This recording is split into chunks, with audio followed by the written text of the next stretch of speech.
Amirgadh Gujarat border checkpost પરથી 1 crore ઉપરાંતનું math એમ્ફેટામાઇન નામના drugs સાથે 3ને ઝડપી પાડ્યા છે। જી હા, લોકસભાની ચૂંટણી હવે નજીક આવી રહી છે। લોકસભાની ચૂંટણી અન્વયે અમીરગઢ પીઆઈ ધવલ પટેલ અને અમીરગઢ પોલીસ સ્ટાફ દ્વારા ગુજરાત બોર્ડર ચેકપોસ્ટ પર રાજસ્થાન તરફથી ગુજરાતમાં પ્રવેશ કરતા વાહનો પર ચાંપતી નજર રાખવામાં આવી રહી છે।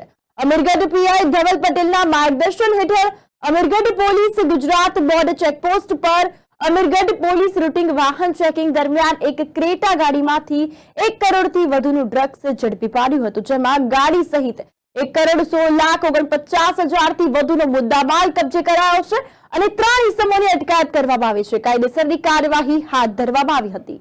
બનાસકાંઠા જિલ્લાની અતિ સંવેદનશીલ ગણાતી અમીરગઢ ચેકપોસ્ટ પરથી મેથ એમ્ફેટામાઇન નામનું ડ્રગ્સ ઝડપી પાડ્યું છે, જેમાં અમીરગઢ પોલીસ રાજસ્થાનથી આવતા તમામ વાહનોનું રૂટિન ચેકિંગ કરી રહી હતી અને તે દરમિયાન રાજસ્થાન તરફથી એક સફેદ ક્રેટા ગાડી આવતા પોલીસને તેમાં શંકા લાગી અને શંકાસ્પદ લાગતા તપાસ કરવામાં આવી તો તપાસ કરતા જ પોલીસને 1072 ગ્રામ જેટલું મેથ એમ્ફેટામાઇન નામનું ડ્રગ્સ મળી આવ્યું છે અને પોલીસે ગાડીમાં સવાર 3 ઇસમોને ઝડપી પાડ્યા છે। અમીરગઢ પોલીસે તેમની વિરુદ્ધ narcotics, drugs and psychotropic substances act મુજબ ગુનો દાખલ કર્યો છે। આ અંગે કાયદેસરની કાર્યવાહી અને તપાસનો ધમધમાટ વધુ કર્યો છે।